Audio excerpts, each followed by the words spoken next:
मेरो मुटुमा लागेको घाउको ओखती कतै भेटिन। भेटौँ पनि कसरी? पल पल जलेर खरानी भइसकेको मुटु, सानो चोट भए पो निको हुन्थ्यो होला र यो मुटु। आज यही मुटु आफैले आफैलाई बुझ्न छाडेको छ। आज यही मुटु आफैले आफैलाई बुझ्न छाडेको छ। आज यही मुटुमा अल्झिने अनि यही मुटुमा बल्झिने घाउहरू यति टाढा पुगेको छ, कतै खोजेर ल्याए पनि भेटिन्न। धिक्कार छ तिमीलाई, तिमी त्यस्तो काँडा बनेर गयौ, मुटुभरि रोप्यौ, छुरा जस्तै रोप्यौ, अनि आज यति टाढा गयो। यो मुटु कहिले पनि निको नहुने गरी गयो। चोट बराबर रहेछ मुटु अनि मलाई। मुटु पोल्छ, पक्कानिन्छ, म तडपिन्छु, छटपटिन्छु, किन नहोस् त बराबर चोट। चोट दिनेले स्वार्थको रूपमा बिना आफ्नो अनुभूति पुरा गरिसकेपछि छोडेर जानी पर्यो। अनि यहाँ चोट लिने, हरेक दिन रोएर बाँच्ने र आँसुमा रुमालिने पर्यो। त्यसैले त चोट लिने र दिनेमा धेरै भिन्नता रहेछ।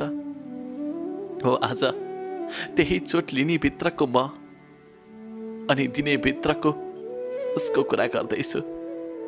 आज पुरुषको अनुहार हेर्न मन लाग्दैन। सबै पुरुष उस्तै लाग्छन्, वरिपरि घुम्ने। खै किन त्यस्ता लाग्छन् थाहा छैन।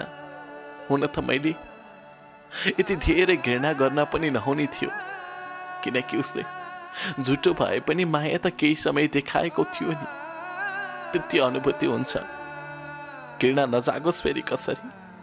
मनदेखि आफूले जसको लागि यी सारा शरीर सुम्पेको थिए, उसैले यी शरीरमा लुच्चा ताने गर्यो र आज मलाई एक्लो पारेर छाडेर गयो। अनि म उसको यादमा नतडपेर कसको यादमा तडिम। हरेक दिन, हरेक रात, हरेक साँझ, हरेक समय किन मलाई याद बनेर आउँछ यो क्षण? किन मलाई याद बनाएर गइस् त? तलाई धिक्कार छ, त पापी रहेछस् त, धिक्कार छ तलाई। तलाई त खै कुन शब्दले म यी पत्रमा आफूलाई व्यक्त गरौँ? तेरो नाम र तेरो परिचय भन्न पनि घिन लाग्छ, तर बाध्य भएर आज म तेरो पहिचान गर्दैछु यहाँ। र अरू म जस्ता नारीको जीवनमा चोट नपुगोस् भनेर केही शब्द कोर्दैछु। मेरो नाम शुभेच्छा हो कमलजी। मेरो घर निकै विकट ठाउँ हो, हुम्लाको एकदमै चिसो मौसम हुने ठाउँमा जन्मेको हुँ म। कहिले हिउँ त कहिले पानीमा भिजेर जीवन व्यतीत गरेको म आज न हिउँ त न पानी, सबै चिजबाट एक्लिएको म। न परिवार, न आफन्त, न कोही, सबै चिजबाट टाढिएको हुँ म आज। त्यही चेलीको कथा आज बाध्य भएर प्रस्तुत गर्न या लेख्न, कलम चलाउन तत्पर भएको छु। मलाई मन थिएन यसरी शब्दहरू तपाईँको कथा वाचन शैलीभित्र प्रस्तुत गरौँ भनेर, तर आज मनले मानेन, आत्माले दिएन र बाध्य भएर यो पत्रमा आफ्ना जीवनहरू कोर्ने कोसिस गरेको छु। कमलजी, कमलजी, तपाईँले धेरैको जीवनको कथा पढ्नु भएको छ। सायद धेरैको जीवनको कहानीमा आफू भिज्नु भएको छ। आज मेरो कथालाई पनि एउटा जीवनकी नारीको कथा भनेर पढिदिनु होला। यो कथालाई फेरि एकचोटि तपाईँलाई भने अनुरोध गरे, मनदेखि पढिदिनु होला, किनकि म अन्य नारीको जीवन मेरो जस्तो नहोस् भन्ने चाहन्छु। पुरुष कति स्वार्थी छन् भनेर म चिनाउन चाहन्छु अन्य दिदीहरूलाई, बहिनीहरूलाई। म आज त्यति स्वार्थ र त्यति निज समाजभित्र व्यतीत भएको छु। म आफ्नो गृह जिल्लाबाट पढ्नका लागि भनेर राजधानी प्रवेश गरेँ। हुम्ला जुम्ला भन्ने ठाउँहरू एकदमै विकट, सबैलाई थाहा छ। त्यो विकट ठाउँबाट केही सरल शिक्षा लिएर राजधानी छिरेको मलाई राजधानी निकै नौलो थियो, किनकि न मेरा आफन्त प्रशस्त थिए राजधानीमा, न म नै कहिल्यै राजधानी छिरेको थिएँ। पहिलोचोटि राजधानी छिरेको थिएँ म। राजधानीको म असनमा बस्न थालेँ। असन राजधानीको एउटा मुख्य सहरको रूपमा लिने गरिन्छ, व्यापारको केन्द्र र टाढा टाढादेखि बस्न आउने एउटा वासस्थानको रूपमा असन पर्दो रहेछ। त्यही ठाउँमा मैले आश्रय लिएर बसेँ। हो आज पनि म त्यही ठाउँमा बस्छु। हिजो परिवारसँग आफन्तसँग थिएँ त आज म एक्लै बस्छु, किनकि म आज सबैको प्यारो हुन सकेको छैन, जुन मेरै कारण हो। मैले एसएलसीसम्म त्यहीँ पढेर आएको थिएँ। 2066-67 सालको एसएलसी मैले पूर्ण रूपमा प्रथम श्रेणीमा पास गरेर राजधानी प्रवेश गरेको थिएँ। मलाई साथी बनाउन असाध्यै मनपर्ने, विशेषतः मसँग केटा साथीहरू धेरै बन्थे, केटी साथीहरू पनि मेरा थिए। मलाई बुझ्ने साथीहरूले मनदेखि बुझ्थे, किनकि म पनि साथीहरूसँग खेल्न, रमाउन, घुम्न झुम्न असाध्यै मन पराउने, आफूलाई पनि घुम्न घुमाउन एकदमै लालायत हुने। त्यसैले होला म साथीहरूसँग खेल्थेँ, रमाउँथे, आफूलाई त्यहीँ व्यतीत गर्थेँ। एक दिनको कुरा हो, मैले गाउँबाट प्रथम श्रेणीमा एसएलसी पास गरिसकेपछि कलेज भर्ना गर्नुपर्ने परिस्थिति थियो। त्यसैले मैले राजधानीको एउटा सरकारी कलेजमा आफूलाई पढाइको रूपमा प्रस्तुत गरेँ।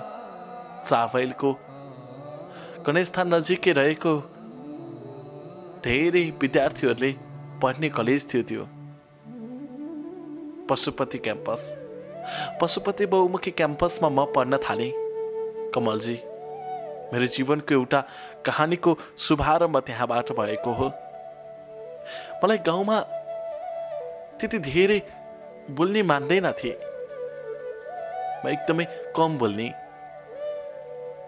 त्यति धेरै घुलमिल पनि नहुने, साथीहरूसँग खेल्न मात्र रमाउने थिएँ म। चाहिने सीमित रूपमा म साथीहरूसँग घुलमिल हुन्थेँ। मैले अघि पनि भने केटा साथीहरूसँग म अलि बढी नजिक हुन्थेँ, मेरो नेचर थियो त्यो। छोरी साथीहरू अर्थात् केटी साथीहरूसँग मेरो खासै कुरा मिल्दैन थियो, किनकि मलाई झगडा त्यति धेरै मन पर्दैन थियो। मसँग फेरि साथीहरू झगडा गर्न खोज्थे।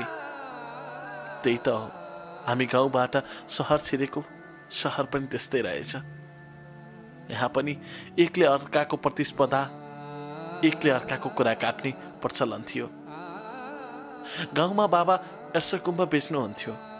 जब सिजन आउँथ्यो एड्सकुम्ब टिप्न जाने लर्को लाग्थ्यो। जेठ असार भनेको हाम्रो लागि विशेष थियो। जसरी खेती किसानीका लागि विशेष समय मानिन्छ जेठ असार, त्यस्तै हुन्थ्यो हाम्रोतिर। किनकि एड्सकुम्ब टिपेर लाखौँ आम्दानी गर्न सकिन्थ्यो गाउँमा।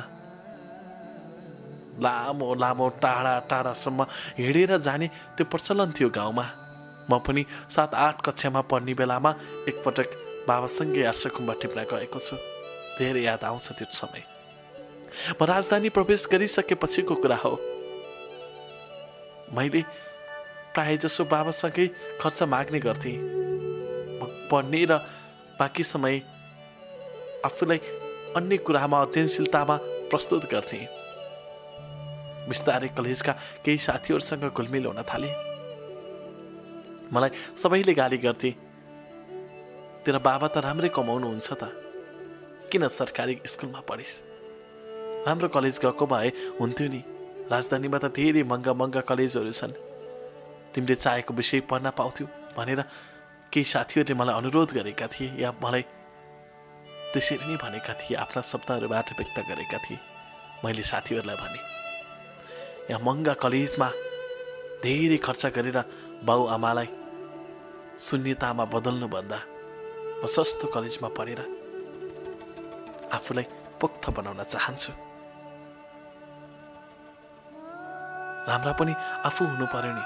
कलेज कस्तो छ के छ भन्न पनि आफूले पनि राम्रो परीक्षा दिन सक्यौँ या राम्रो पढ्न सक्यौँ या राम्रो अध्ययनशीलतामा आफूलाई वृद्धि गर्न सक्यौँ भने जति आफूले मन नपराएका कलेजहरूमा पनि गएर पढ्यो भने राम्रो हुनसक्छ।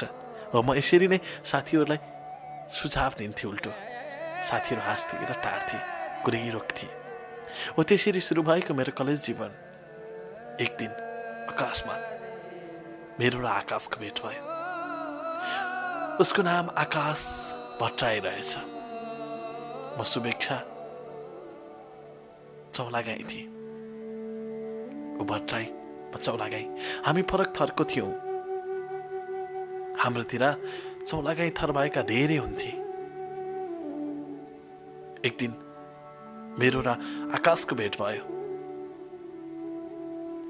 जसरी कलेजभन्दा फरक तरिकाले हामी कलेजभन्दा बाहिर वनभोज कार्यक्रममा गएका थियौँ। काभ्रेको डोलाल घाट भन्ने ठाउँमा हामी वनभोजका लागि गएका थियौँ कमलजी। त्यही समयको कुरा हो। जीवनले कोल्टी फेरेको दिन हो त्यो मेरो। अनि आज जस्ताको तस्तै जहाँबाट आए त्यहीँ पुगेको दिन हो मेरो। त्यसैले यो कथा आँसुमा चोपेर लेख्दैछु। मसीले भन्दा बढी आँसुले लेखेको पत्र हो यो। मसीले भन्दा बढी आँसुले बोलेको कथा हो यो। मेरा मनले भन्दा बढी आँसुले भाव बोकेको कथा हो। जब आकाश आँखामा आउँछ तब आकाश विस्फोट भएर पृथ्वीमा खसेर मलाई जलाएर लगिदिए हुन्थ्यो भन्ने लाग्छ। किनकि त्यो आकाश यस्तो आकाश रहेछ मलाई तात्काल मात्र दिने हो। त्यस्तै आकाश भइदियो मेरो जीवनमा, कहिल्यै पनि साथमा नआउने आकाश। क्षणिक समयमा तात्काल दिने, त्यसपछि टाढा भाग्ने आकाश। के आकाश थियो? सूर्यभन्दा पनि बढी पोल्ने आकाश। के आकाश थियो? अनि तातो पानीमा उम्लिएको पानीमा डुबे झै जीवन। के जीवन यो? हरेक पटक आफूलाई खुइलाएर फेरि जस्ताको तस्तै भन्न खोज्ने जीवन। के जीवन यो? कसरी व्यक्त गरौँ? यही जीवनबाट गुज्रिएको म भनेर कसरी शब्दहरूमा आफूलाई प्रस्तुत गरौँ? सक्दिनँ म यी शब्दहरूमा आफूलाई जोड्न। सक्दिनँ म यी जीवनहरूलाई आफूप्रति तान्न। उत्साह त फरक तरिकाले व्यक्त हुन खोज्छ। हामी यसरी नै फरक तरिकाले नै भेट भयो। जब म वनभोज अर्थात् पिकनिकलाई असाध्यै रमाइलो पर्व जस्तै रूपमा लिन्थेँ। साथीभाइ सबैसँग जमघट हुने भएको हुनाले मैले यसलाई एक खालको पर्वकै रूपमा लिने गर्दथेँ। त्यसैले होला म निकै रमाउँथेँ वनभोजमा। सोही समय आकाश पनि आयो। हामीले हजार रुपैयाँ तिरेर उक्त वनभोजमा सामेल भएका थियौँ। आकाश निकै खुसी देखिन्थे। हिस्सी परेको, खासै कालो पनि होइन, धेरै गोरो पनि होइन, तर निकै सुहाउने अनुहार, आँखा पनि फरक खालको, अरूभन्दा युनिक आँखा। सबैले नजर लगाउला कि भन्ने डर लाग्ने, चक्लेटी, दुब्लो दुब्लो देख्दा हिस्सी परेको भनिहाले नि। मेरै वैदी हुन्थ्यो भन्ने पहिलो नजरमै। हो त्यस्तै हुन्थ्यो आकाश मेरो वैदी हुन्थ्यो भन्ने। किनभने उमेरले बिस्तारै आफूलाई ढाल्दो रहेछ। केटा मान्छेदेखि कुनै आफूप्रति फिलिङ्स नआउने म खै कसरी आकाशप्रति त्यति धेरै मन डुब्न थाले। आकाशसँग नजिक हुन थालेछु। मनदेखि आकाशलाई वरिपरि देख्न थाले। मनदेखि फट्टा आँखा खोलेर हेर्थे, आकाश साथमा आउँदैन थियो। वरिपरि आकाश साथीहरूसँग खेल्दै हुन्थ्यो। मलाई केटा साथीहरूसँग खेल्न असाध्यै मन लाग्ने। वनभोजमा गएको भएर होला सबै साथीहरू आफ्नै धुनमा थिए। प्राय धेरै कपाल जोडी थिए। मलगायत केही साथी बाहेक सबैले आफ्ना जोडीहरू चेपेर वरिपरि घुमिराखेका थिए। मैले आकाशलाई पाएको थिएँ, तर म शब्दबाट व्यक्त गर्न सक्दिनँ थिएँ। आकाश मेरा लागि तिमीले समय देऊ भन्न सक्दिनँ थिएँ। धन्न आकाश खाली थियो त्यो समय। त्यसले घरबाट कराए। ममा डर थियो आकाश गएको छ कि। जब सबै आफ्नो तरिकाले व्यस्त भए र आकाश केही पुरुष साथीहरूसँग खेल्दै थियो, त्यसपछि लाग्यो आकाश म जस्तै रहेछ, एक्कल, कसैको पनि प्रिय रहेनछ। साथीहरूले गाईकै हल्ला गर्थे। आकाशलाई त यार पाएँ भने म यो जुनी त के सयौं जुनी त्याग्दै भने पनि त्याग्न सक्छु भनेर। मेरो अगाडि पनि धेरै साथीहरूले आकाशको बयान गर्थे। आकाश जस्तो केटा श्रीमान भयो भने त यार पक्कै जीवन काट्न सक्छु होला, आकाशलाई हेरेर अगाउँछु होला, हो यस्तै भनेर गफ लगाउँथे साथीहरू। त्यसैले होला ममा पनि केही परिवर्तन आउन थालेछ। आकाशप्रति आकर्षण ढल्किन थाल्यो। जब आकाशले मप्रति नजर लगाउँथ्यो म अरूतिर हेर्थेँ। जब आकाश अरूतिर हेर्थ्यो म आकाशलाई हेर्थेँ। धेरै पटक त्यसरी नै हामी दुईको एकअर्का बीच कड्के नजर लाग्यो। तब आकाशले मुख खोलेर भन्यो, किन साथी एक्लै बसेको छौ? उसले परिचय गर्यो, मेरो नाम आकाश हो, मेरो घर हिमाली जिल्ला सोलुखुम्बु हो। मैले पनि भन्दी म पनि एकदमै दुर्गम ठाउँको व्यक्ति हो, मेरो नाम शुभेच्छा चौलागाई, मेरो घर हुम्ला जुम्लाको बिचमा पर्छ। आकाश मलाई हेरे ठुलो ठुलो। ममा पनि केही सुन्दरताको अनुभूति उमा व्यक्त भयो होला सायद। म खासै सुन्दरी भने पक्कै होइन, तर आकाशको नजरमा म सुन्दरी देखिन्छु कि भन्ने अनुभूति हुन्थ्यो। भर्खरै गाउँबाट आएको म के खाऊँ, के लाउँदा ठिक, के खाँदा ठिक भन्ने ममा थिएन। म एकदमै साधारण भएर त्यहाँ गएको थिएँ। अरू साथीहरू फरक खालको ड्रेस, जुन ड्रेसलाई खासै राम्रोसँग पहिचान गर्न या प्रस्तुत गर्न पनि शरम लाग्छ, त्यस्ता खालको ड्रेसमा साथीहरू थिए। तर म मेरो मौलिक ड्रेसमा थिएँ। सही क्रममा आकाश र मेरो भेट भइसके पश्चात आकाशलाई प्रश्न गरेँ, आकाश को छ तिम्रो? कति आयो तिम्रो मार्क्स एसएलसीमा? यसरी नै हामी बिचको साधारण कुराकानी भयो। आकाशले सिधै भन्यो, म राजधानीमा एक्लै बस्छु, मेरो मार्क्स सेकेन्ड डिभिजन हो। पहिला राम्रै थियो पढाइ, बिचमा गएर खेललाई बढी ध्यान दिन थाले। वक्तित्व गला, हाजिरी जवाब यस्ता खालका विभिन्न प्रतियोगिताहरूमा आफूलाई प्रस्तुत गर्न थाले। पढाइले थोरै मलाई फड्को मारिदियो, यति हो। नत्र मसँग धेरै पढ्ने र ठुलो मान्छे भन्ने आशा र विश्वास आफूभित्र थियो। तर खोइ कसरी भनौँ, ती सब पुरा हुन्छ या हुँदैन थाहा छैन। तर मलाई यति थाहा छ, जीवनको एउटा भगाई, एउटा लडाई र एउटै यात्रा हामीले तय गरेका छौँ। कसरी भनौँ कमलजी, यति मिठो बोल्ने मान्छे यति नमिठोसँग छुटिन्छ भनेर कल्पना गर्न नसकेको म, यति मिठो बोल्ने मान्छेमा यति धेरै खोट छ भनेर कहिल्यै पनि कल्पना नगरेको मैले।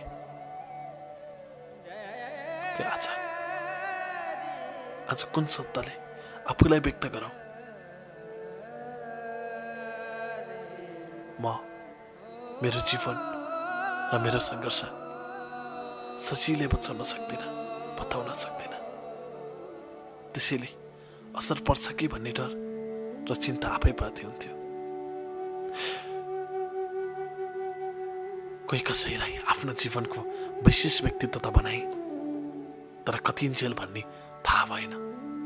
आकाश र मेरो सामिप्यता तिनै वनभोजले जुराइदियो। हामी बिस्तारै बिस्तारै भेट्न थाल्यौँ। वनभोजमा आकाशले थोरै पिएको थियो, मलाई त्यस्तो मन पर्दैन थियो। आकाशले पिए पनि आफूलाई कन्ट्रोल गरेर राखेको थियो। आकाशले मलाई सोध्यो, तिमी पनि थोरै खाऊ न। खाँदैनौ? मैले भने, मलाई यस्तो कहिले मन परेन र नपरोस् पनि।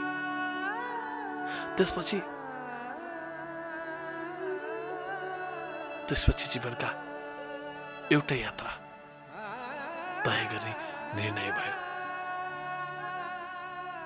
सबैको आफ्नै खालको टिप्पणी हुन सक्छ जीवन के हो भनेर प्रश्न गर्नुभयो भने, तर मेरो एउटै उत्तर रहन्छ, जीवन धोका हो, जीवन अर्थहीन यात्रा हो, जीवन कहिल्यै नसोचेको कारुणिक कथा हो, जीवन कहिल्यै नभुलेको जीवनको एउटा अविच्छिन्न अङ्ग हो, अनि जीवन जिउन नसक्ने एउटा बाटो हो। थोरै सोच्नुहोस् फेरि एकचोटि, तपाईँ हामीले सोचे जस्तै के हो त जीवन? के कसरी भनौँ यस्तो कथा? चेली कति पीडित छन्, चेलीप्रतिको आक्रोशता र चेलीप्रतिको निडरता किन हुन सक्दैन यो देश? खोइ त हामी लुटिएको चेलीको जीवन कसले फिर्ता ल्याइदिन्छ? यहाँ बलात्कार भयो, त्यस्ता व्यक्ति हुन्छ जो व्यक्तिको पहिचान गर्न सक्दैन। यहाँ म पटक पटक बलात्कार हुँदा कसले मलाई हेरिदियो, पटक पटक आफ्नै प्रेमीबाट बलात्कृत भएको म कसरी भनौँ? कसरी भनौँ? मलाई म प्रतिको विश्वास र भरोसा सबै गुमिएको छ। कथा अझै छुट्याउन चाहन्छु कमलजी। घरबाट बाबा आमाले पढ्नका लागि खर्च पठाउँथे। म भने आकाशसँग दिनभरि घुमेर घरमा आउँथे। मेरा बिस्तारै पढाइहरू बिग्रिन थाल्यो। मेरा समय अधिकांश समय आकाशसँग व्यतीत हुन थाल्यो। जब कुनै ठुलो प्रभाव हुन्थ्यो, आकाशले मलाई खोज्थ्यो। साना साना पर्वमा म आकाशलाई पटक पटक खोज्थेँ। उसले पनि मलाई बुझ्थ्यो र मैले पनि हो यही चाहन्थेँ। सम्भवतः बुझ्छ एक दिन, ढिला नभए पनि। अब सार्थकतामा जान्छु म। मैले फेरि पनि भने, यसरी लामो कथा बनाएर तपाईँलाई धेरै ओझेलमा पार्न चाहन्न म, किनकि म मेरो जीवन पढेर थाकिसकेको व्यक्ति हुँ। किनकि म आँसुलाई मनदेखि बगाएर आफ्नो जीवन दाउमा राखिसकेको व्यक्ति हुँ म। हो, यसै थाकेको होइन म, यसै जीवनलाई अन्धकारमा राखेको होइन म त मैले म प्रतिको विश्वास र आलोचनाको महसुस गर्न सकूँ। कुरा त्यही दिनको जुन दिन आकाश र मेरो सामिप्यता नजिक भयो। आकाश पुरा नसामा थियो। वनभोजमा गएको हामी घर फर्किएका थियौँ। आकाशले मलाई, म थिरमा छैन, तिम्रोमा लैजाऊ न, धेरै बिन्ती गर्यो आकाशले। मैले नाइ भन्न सकिनँ, किनकि साथीको लागि म ज्यान दिन तयार थिएँ। मैले आकाशलाई साथमा लिएर गएँ। आकाश पूर्ण रूपमा रक्सीको मातमा भएको हुनाले हामीले पार्किङमा गएर जुन ठाउँमा हाम्रो गाडी रोकिएको थियो त्यही ठाउँमा गएर ट्याक्सी बोलाएर मेरो रुमतर्फ लगे आकाशलाई। आकाशलाई रक्सीले पूर्ण रूपमा छोएको थियो जब हामी 2 घण्टाको यात्रा तय गरेर आइसकेका थियौँ र उनले मलाई रुमतिर जाउँ भनेर अनुरोध गरेको थियो। जब माथिएको आवाज व्यक्त गर्दै उसको रुममा या मेरो रुममा उसलाई डर लाग्छ भन्यो। म यस्तो कहिल्यै खान्न थिएँ, आज जीवनमा अन्तिम पटक खाँदैछु। अब म तिम्रो कसम खान्न, मलाई तिम्रो साथमा लिएर जाऊ आज, नत्र म घरबेटीले मलाई निकालिदिन्छ भनेर आकाशले बहाना पारिसकेपछि मैले गाडी रोकेर ट्याक्सीमा आकाशलाई राखेर रुमसम्म लगेँ। जब असनसम्म पुगिसकेपछि मैले आकाशलाई सुटुक्क रुममा छिराएँ। आकाश च्याफी थियो। आकाशको वरिपरि कोही आउला कि भन्ने डर मलाई थियो। मलाई त्यो चिन्ताले बारम्बार छोएको थियो। मैले म प्रतिको प्रश्नहरू आफै उब्जाउँथे। आकाश किन आज मसँग आउन खोजेको छ? आकाश किन मैसँग छ आज? हो यस्तै मैले सोचिराखेको थिएँ जब आकाशलाई मैले बल्ल बल्ल रुमबाट छिराएँ। आकाशका खुट्टामा लगाइएको जुत्ता पनि खोलेँ मैले। आकाश लम्पसार थियो। मैले मेरो लागि छुट्टै ओछ्याउनी राख्दै थिएँ। आकाशले मलाई तान्यो, मलाई अङ्गालोमा राख्यो। जब आकाशले आफ्नो अङ्गालोमा मलाई बेर्यो ममा डर उत्पन्न भयो। म आज पक्का लुटिन्छु आकाशबाट भन्ने डर भित्रबाट पलाइसकेको थियो। आकाशले मेरा गुप्ताङ्गहरूमा हात खेलाउन थाल्यो। मलाई झन् डर र चिन्ता बढ्न थाल्यो।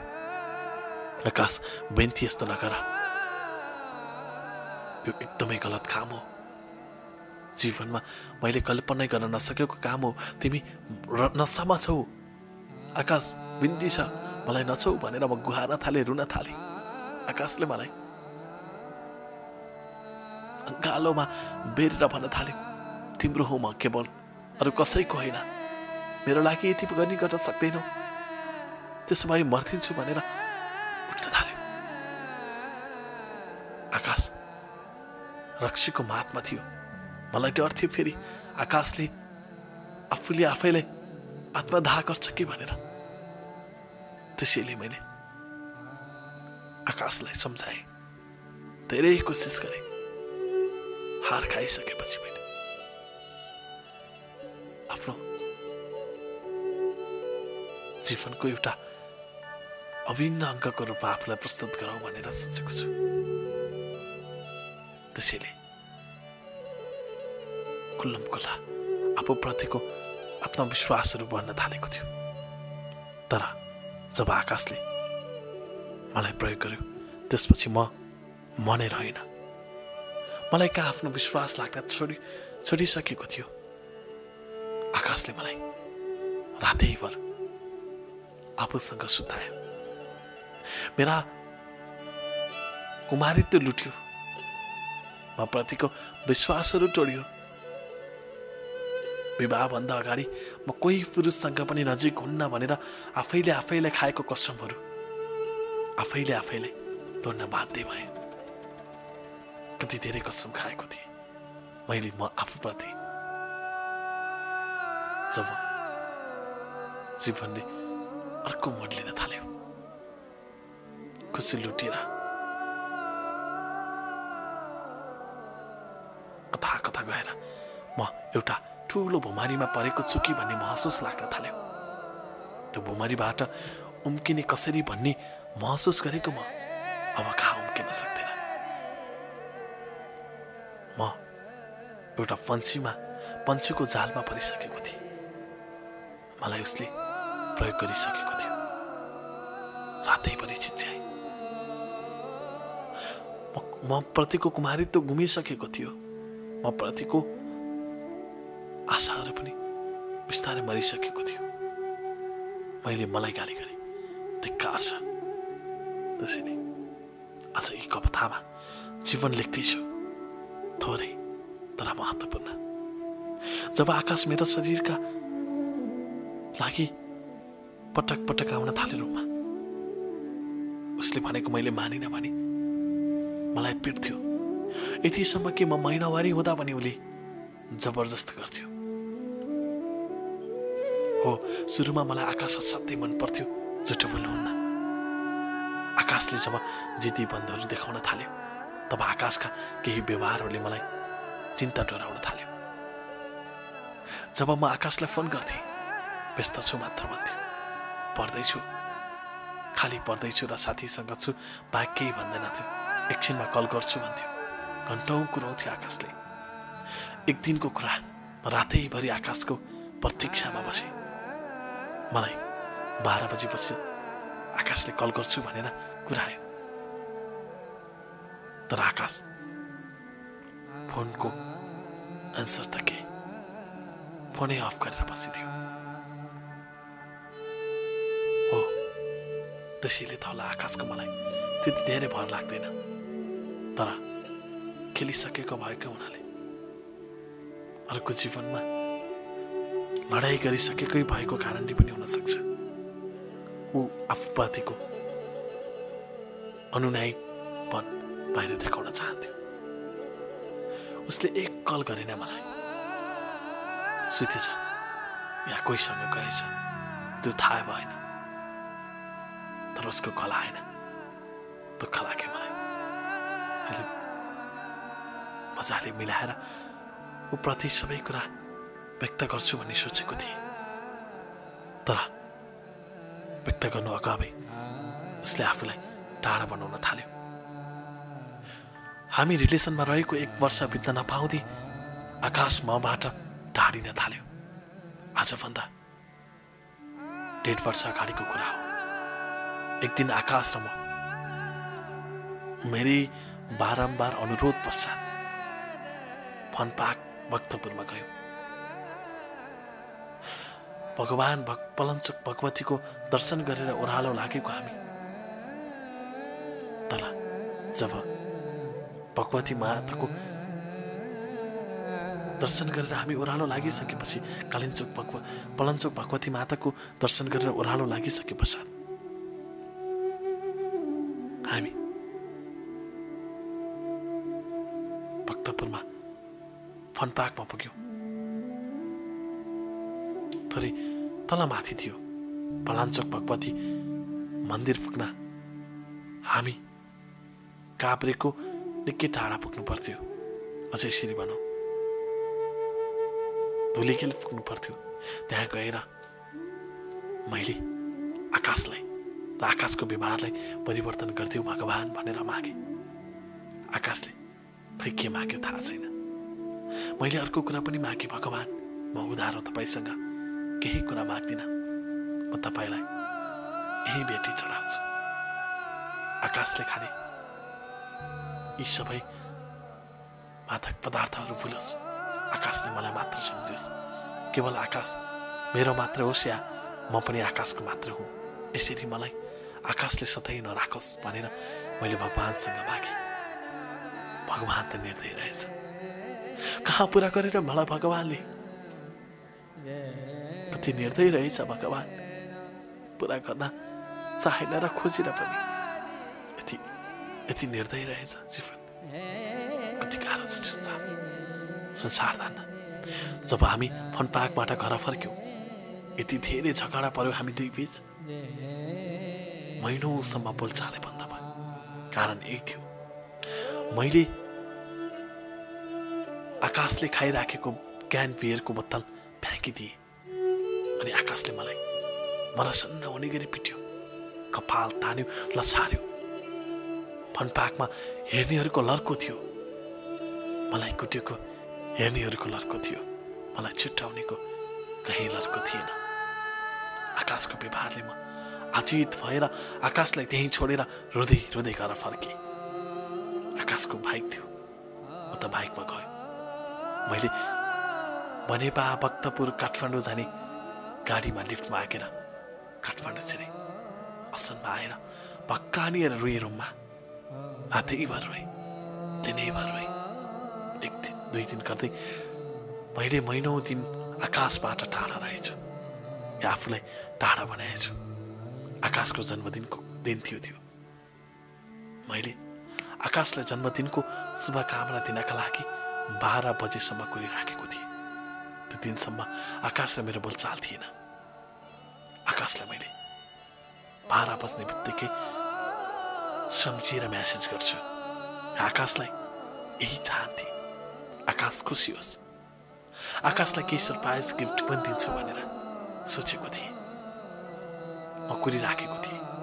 घडीमा 11:20 गएको थियो। मलाई 1 मिनेट जाँदा 1 घण्टा गए जस्तो हुन्थ्यो र म 60 घण्टा प्रतीक्षा गरिराखेको छु भन्ने महसुस हुन्थ्यो। 1 घण्टा कुर्न बाँकी रहँदा म आकाशलाई खुसी दिन चाहन्थे। कुरे आकाशको प्रोफाइल हेरिराख्थे। मैले सेड्युल जस्तै बनाएको थिएँ, आलम राखेको थिएँ। फाटा निदाई भने मेरो जागरम अर्थ रहन्न भनेर। 1 महिनापछि म खुसी दिन चाहन्थे। आकाशले खुसी लिन्छ कि लिँदैन भनेर मैले विभिन्न सोचाइहरू मनमा व्यक्त गर्थेँ। 1 महिनासम्ममा त आकाशमा केही न केही परिवर्तन आयो होला। मैले भगवानसँग यति धेरै कुरा मागेर आएको छु, सायद आकाशले पुरा गर्यो होला। यस्तै चाहेर आकाशलाई कुरिराखेको म जब 11:59 गयो तब मैले उनीमाथि लेखेको स्टाटस, उनलाई लेखेको स्टाटस थियो। उनले लेखेको स्टाटस यति बेला पढ्न चाहन्छु र के भयो भनेर भन्न पनि चाहन्छु। मैले लेखेको थिएँ, प्रिय आकाश, 1 महिनापछि त्योभन्दा धेरै मायासहित तिमीलाई जन्मदिनको शुभकामनासहित केही कुरा लेख्न मन लाग्यो। हिजो पनि तिमी मेरै थियो, आज पनि मेरै र भोलि पनि मेरै। मलाई आशा छ तिमीले जुन बाटो रोजेको थियो त्यो बाटो भुलिसक्यो भनेर। मलाई आशा छ तिमीले जुन कुरा आफूलाई व्यक्त गरेका छौ या आफूप्रति जुन कुरा राखेका छौ त्यो कुराहरू त्यागिसकेछौ भनेर। किनकि म त्यही 1 महिनाको प्रतीक्षामाथि अब छु। तिमीले मेरा प्रतीक्षा भङ्ग गर्ने छैनौ भनेर आशा गरेको छु। तिमीलाई 1000 जुनीसम्म मेरै भएको हेरिरहन्छ। त्यसैले तिमीलाई जन्मदिनको धेरै धेरै शुभकामना। आकाश, तिमीलाई जन्मजन जुनी जुनी तिमीलाई खुसी मिलोस् हो, यस्तै भनेर मैले शब्दहरू व्यक्त गरेर ऊप्रति जन्मदिनका भाव प्रस्तुत गर्न तयार भएको थिएँ। घडीमा 59:48 गएको थियो। म टुक टुक टुक टुक टुक भएको थियो। जब घडीमा 12 बज्यो त्यस पश्चात मैले फेरि आकाशको प्रोफाइलमा सबैभन्दा पहिले म्यासेज गर्ने सोचे, जुन मैले लेखेको स्टाटस थियो। त्यसैले मैले उसको प्रोफाइल खोलेँ। टाइमलाइनमा स्टाटस राख्न के खोजेको थिएँ त्योभन्दा 15 सेकेन्ड अगाडि एउटा स्टाटस पोस्ट भइसकेको रहेछ, जहाँ सुरुमै लेखिएको थियो, मेरो ओठो, मेरो धड्कन, मेरो संसार, मेरो जीवन हो, यस्तै लेखिएको थियो। अनि यस्तै यस्तै लेखिएको थियो। तिमीले दिएको खुसीले म आज आफूलाई उत्साहित मानेको छु। तिमीले दिएको आशाले म आज आफूप्रति सज्जन मानेको छु। त्यसैले होला आकाश, आज मैले तिमीलाई पाएको छु र खुसी भएको छु। मलाई यी धन सम्पत्ति भन्दा प्यारो तिमी लाग्छ। तिमीलाई मुटुमा सजाएको छु मेरो मुटु आकाश। तिमीलाई जन्मदिनको लाखौं लाख शुभकामना। यसै गरी हजारौं जुनीसम्म तिम्रै हुन पाऊ, तिम्रै काखमा रुन पाऊ। तिम्रो सिन्दुर यसरी नै हजारौं जुनी रंगाई राख्न पाऊ। आकाश, once again happy birthday वही तिम्रो प्यारी। यसरी लेखेको स्टाटसमा पढ्दै छागाबाट खसे जस्तो भए। मैले एसएमएस गर्न लागेको त्यो स्टाटस थप्प रोक्यो। मेरो हात काँप्यो, शरीर लारक लुरुक्क भयो। म लरबराए पछाडि, म बेडबाट पछाडि भुइँमा पुगेछु। म आफूलाई चिन्न छाडिसकेको थिएँ। मैले कस्तो माया गरे भनेर मुटुमा हानेर रुन थाले। रातको 12 बजेको थियो। पल्लो कोठामा डिस्टर्ब हुन्छ भन्ने डर थियो, तर रुन्थे म। कतै माया पाउँछु कि भनेर आश गरेको म, 1 महिनामा सुध्रिन्छ कि भनेर आश गरेको म, भगवान त पनि निर्दय रहेछस् भन्दै रुन थाले। भगवान तलाई मैले यति त मागेको थिएँ आकाश मेरो होस् भनेर, तर तैँले त आकाशलाई टुटाइदिस, आज मलाई एक्लो बनाइदिस भन्दै रुन थाले। म पछाडि मलाई सम्झाइदिने कोही थिएन। उता आकाश अर्कैको श्रीमान रहेछ। यति धेरै झुट बोलेर मलाई वर्षौंदेखि गुमगाममा राखिदियो। म गुमनाममा रहिरहँदा यति धेरै फाइदा लुट्यो उसले। आकाशले कहिल्यै भनेको थिएन कि म विवाहित पुरुष हो भनेर। पर्खेको थियो आकाश। 18-19 वर्षको युवा विवाहित हो भनेर म कसरी बताउन सक्थे। तर गिर्दै गयो आकाश यतिसम्म कि मसँग पनि र मैले जीवनमा नसम्झिने गरी गिरेर गयो आकाश। रातभरि रोए म। शरीरले काम गरेको थिएन। आत्मविश्वास सबै घटेको थियो।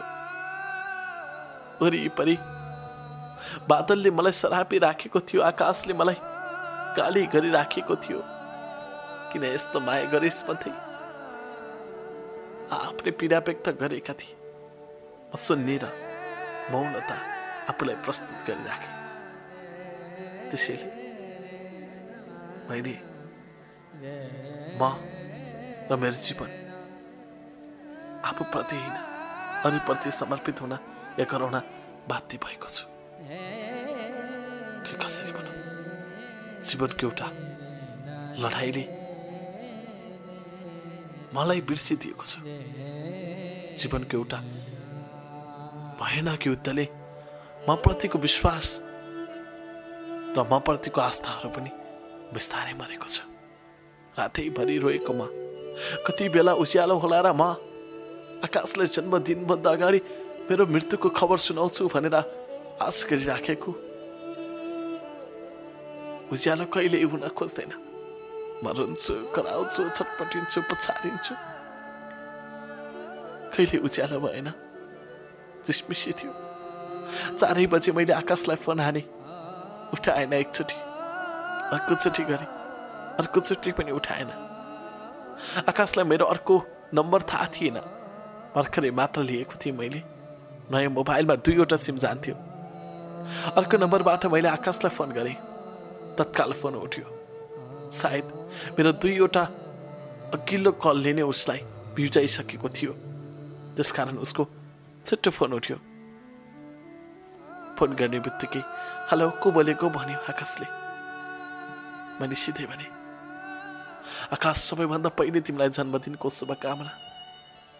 रुँदै मैले भने र अर्को ध्यान थिएर सुना, तिम्रो नाममा चिठी लेखेर म मर्दैछु आकाश। तिमीलाई यो खुसीको खबर सुनाउँदैछु। मलाई जिउँदै मार्यो आकाश, मेरो शरीर लुट्यो, मेरा सब थोक तिमी हौ भनेर मैले सोचेको मेरो जीवन बिर्सियो आकाश। धिक्कार छ तिमीलाई अनि तिमी जस्तो पापी पुरुषलाई। मलाई मेरो इज्जतलाई तिमीले खेलवाड गर्यो आकाश। तिमी जस्तो पापी त यो संसारमा बाँचेको अर्थ रहन्न।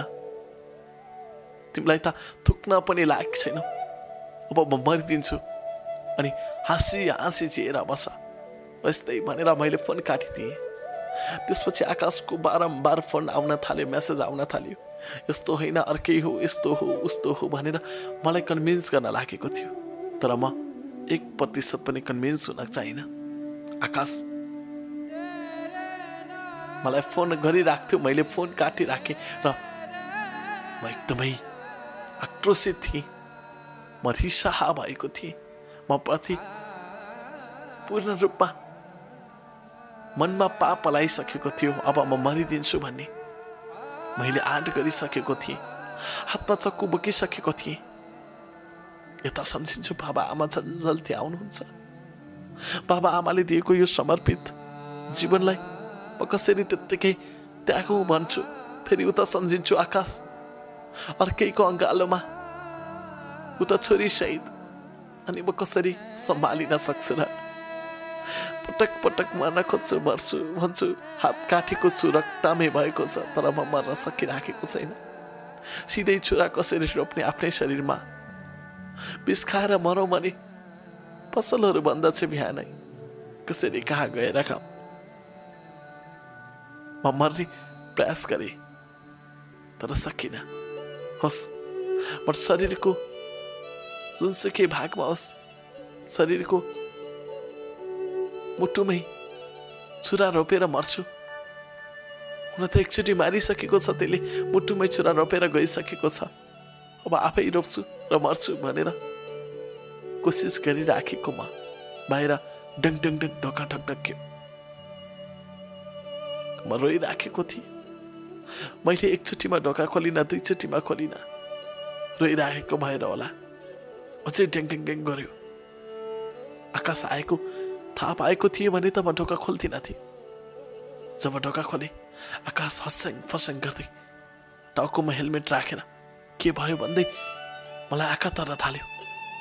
मैले सिधै भने खबरदार त एक पाइलाभित्र छिरिस भने तँलाई पनि मारिदिन्छु, म पनि मरिदिन्छु। त नआइज यहाँ, म तेरो नाममा पत्र ताकि नाम पनि नलेखी मरिदिन्छु। त खुसी भएर बाँच। त जस्तो पापीको अनुहार हेर्नु छैन, तुरुन्तै जा गेट आउट भन्दै म कराउन थालेँ। रुन थाल्यो। मेरो जन्मदिनमा यस्तो श्राप नदिन भन्न थालेँ। मैले सिधै उसलाई श्राप्न थालेको थिएँ, तेरो जीवनमा कहिले भलो नहोस्, तेरो घर छिट्टै बिग्रियोस् भनेर यत्तिकै गाली गरेर बेसरी मैले नराम्रोसँग भन्न थालेँ। म होसमा थिइनँ, बेहोसमा थिएँ। मर्न खोजिराखेको थिएँ। म मर्छु भनेर छुरा मुटुमा रोप्न लाग्दाखेरि मलाई झापड हानेर खोस्यो आकाशले, बचायो। तर मर्नु न बाँच्नु गरेर सदाका लागि टाढा भयो आकाश। आकाशले मेरो मोबाइलमा भएको सबै डिटेल्सहरू डिलिट हान्थ्यो। उसँग भएका च्याट, उसँग भएका फोनहरू, मेरो इभन उसको नम्बर समेत मेरो फोनबाट डिलिट गरिदियो। त्यसपछि आकाशले भन्यो, तिमीलाई म कहिल्यै पनि राम्रो हुने छैन, त्यसैले म तिमी बस्ने ठाउँ, तिम्रो पढ्ने ठाउँदेखि लिएर सबै ठाउँबाट टाढा हुन्छु।